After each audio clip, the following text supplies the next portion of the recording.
Metro launched a new bus system this summer, and I'm going to tell you what you need to know if you're planning to visit Washington, D.C. and want to ride. But first, hello! My name is Rob.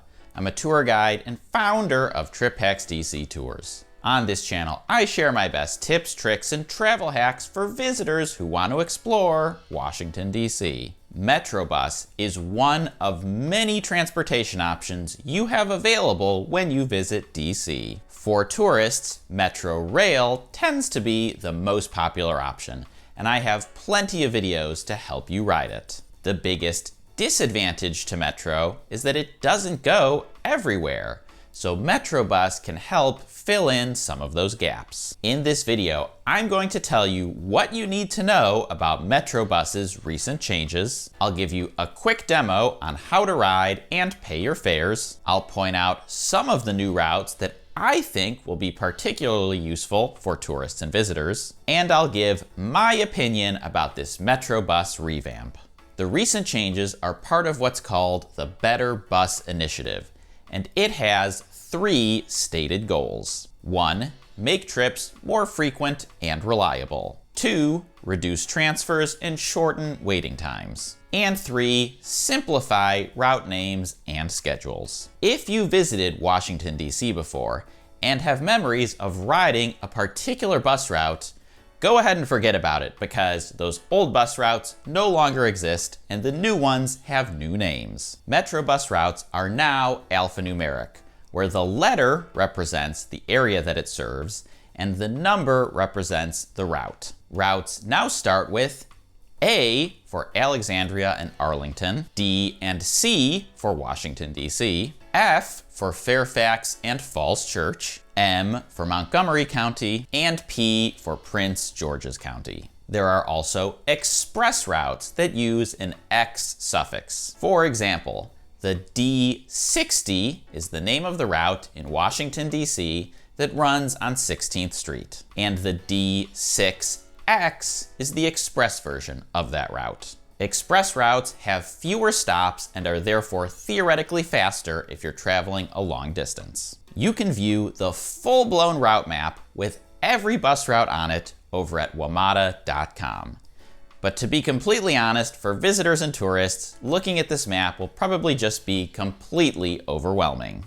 The cool thing about modern times is that technology has made riding the bus easier than ever. The new bus routes are already integrated into Google Maps and Apple Maps and how I personally navigate the system. Metro also now has an official app that I've been testing for the past month or so and will have more to say about later in the video. However, I do want to quickly look at the big picture map with you, because if you zoom way in to the National Mall, you'll notice that there is very little Metrobus service here. Circulator Bus used to have a National Mall route that was beloved by tourists, and if you haven't already heard, I'm sorry to be the bearer of bad news, but it was phased out at the end of 2024. It's gone. Circulator Bus no longer exists. If you want to know who killed Circulator Bus and why, I recently published a podcast episode on this exact topic,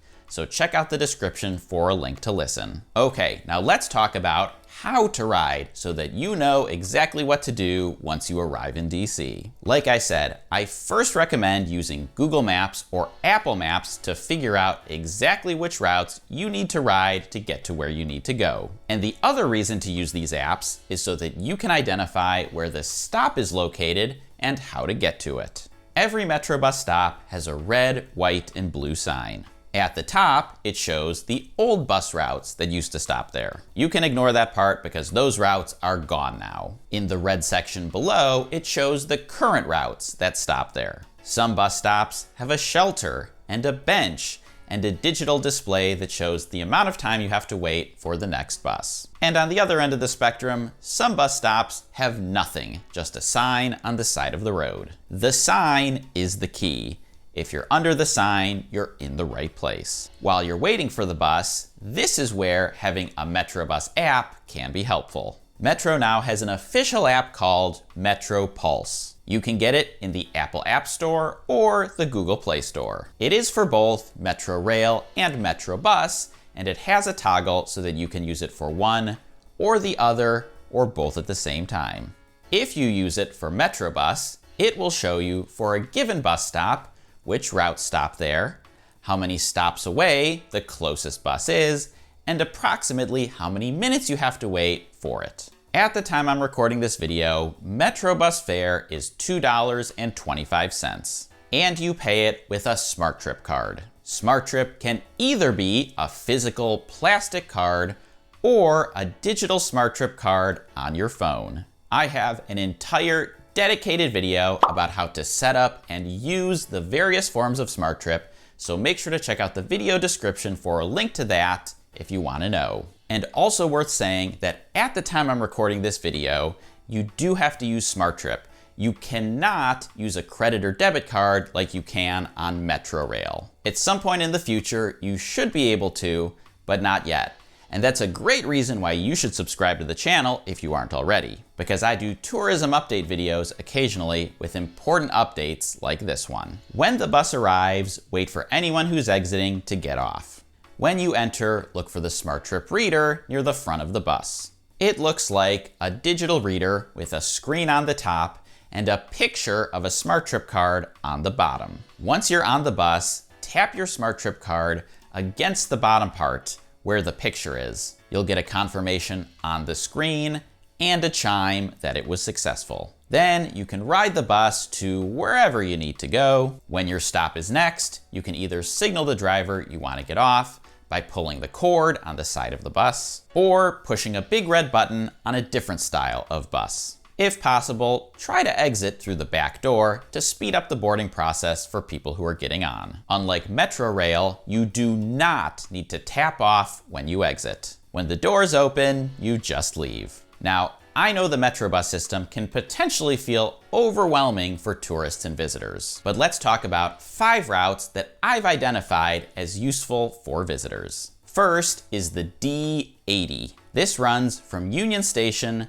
through Georgetown, past the National Cathedral, and to the Maryland border. Georgetown and the National Cathedral are 2 very popular areas for tourists that are not particularly well served by Metro Rail. So this is a useful route if you want to go to either of those places. Next is the D70. This one runs straight up and down Connecticut Avenue from downtown DC to the Maryland border. For tourists, it's particularly useful because it has a stop directly in front of the National Zoo. And yes, while Metro Rail does serve the zoo, it is about a half-mile walk from the metro station to the zoo entrance, while the D70 will drop you off right in front. Next is the D10, which runs down Pennsylvania Avenue and connects to the Kennedy Center. The Kennedy Center is another popular tourist site that's kind of connected to Metro Rail, but requires either a long walk from the Foggy Bottom station or a ride on their shuttle. Depending on where you're coming from, the D10 might be a straight shot. Next is the D50, which runs on 14th Street. This one runs through a lot of places that tourists and visitors tend to hang out. And even though the National Mall is generally lacking in transit service, this is one of the few routes that will get you somewhat close to places like the Jefferson Memorial. Lastly is the C11. This one runs from L'Enfant Plaza to National Harbor. One reason I don't recommend that visitors stay at a hotel at National Harbor is because of the lack of public transit options. And actually, I still don't recommend that visitors stay at National Harbor for that reason. But if you're attending a conference there or don't have a choice for whatever reason, at least the C11 will make your options slightly better. Now, let me quickly give my opinion about the Better Bus initiative. I think it's pretty clear that Metro designed their new system for locals, not tourists. And the routes pretty clearly reflect that. So if you visit Washington, D.C. and wind up not using Metrobus very much or at all, that's okay.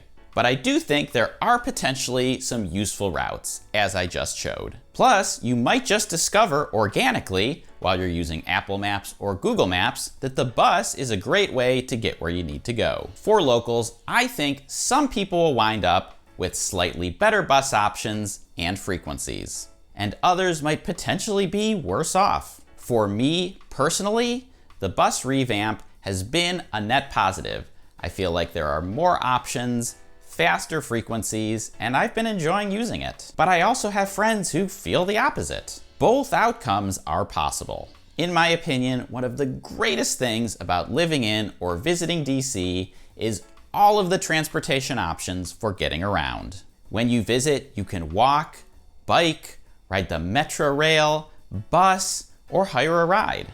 You don't have to rely on just one thing. And hey, since you made it this far, you are definitely interested in public transportation. And I think you should watch my video about how to use SmartTrip 3 different ways next. Just go ahead and click or tap right over here to check it out. Enjoy your trip.